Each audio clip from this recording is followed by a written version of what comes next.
মানুষকে ঈমানের চেতনা থেকে দূরে সরে রাখতে চায়, আমি তাদেরকে সুস্পষ্ট পয়গাম পৌঁছে দিতে চাই।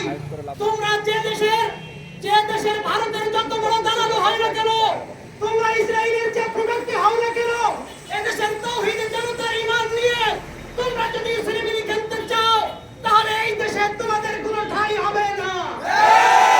তোমরা ইসরায়েলি বয়কট, তোমরা ইসরায়েলি পণ্যকে যেভাবে এদেশের মানুষ সর্বস্তরের জনগণ বয়কট করেছে, এদেশের জনগণ তোমাদেরকে বয়কট করে দিবে। সরকারদেরকে যেভাবে আমরা এদেশের সীমানা পর্যন্ত পার করে দিয়ে আসছি, তোমরা কান খুলে শুনে রাখো। তোমরা যদি এদেশের তাওহীদি জনতার ঈমান নিয়ে কোন রকম সিরিমিরি খেলতে চাও, তাহলে তোমাদেরকে বিন্দু পরিমাণ ছাড় দেওয়া হবে না।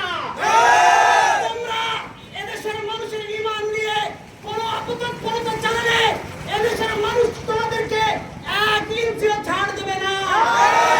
তোমরা যে পরিচয় দিয়েছ, তোমাদের পরিচয়, তোমাদের একথা সুস্পষ্ট পরিচয় বহন করে, তোমাদের সন্ত্রাসীমূলক কর্মকাণ্ড তোমাদের সুস্পষ্ট পরিচয় বহন করে। তোমরা যে পরিচয়ে পরিচিত হও না কেন, তবে তোমরা কোন মুসলমানের পরিচয় পরিচিত হতে পারো না। এদেশের সন্ত্রাস, এদেশের ভারতের প্রেতাত্মার তারা এজেন্ডা, তাদের এজেন্ডা তোমরা এখানে দেশে বাস্তবায়ন করার অপকৌশল তোমরা চালাচ্ছ।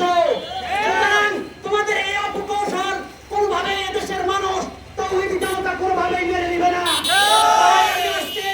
এই বিক্ষোভ মিছিল সমাবেশটাকে প্রশাসন এবং এদেশের সরকারকে বৃহৎ কণ্ঠে অনুরোধ জানাবো, যারা এই সমস্ত নৃশংস সন্ত্রাসী কর্মকাণ্ডে জড়িত ছিল, তাদেরকে প্রত্যেকটি পাড়ায় মহল্লা থেকে চিহ্নিত করে লিস্ট করে তাদের বিচার কার্য সম্পূর্ণ নিশ্চিত করতে হবে।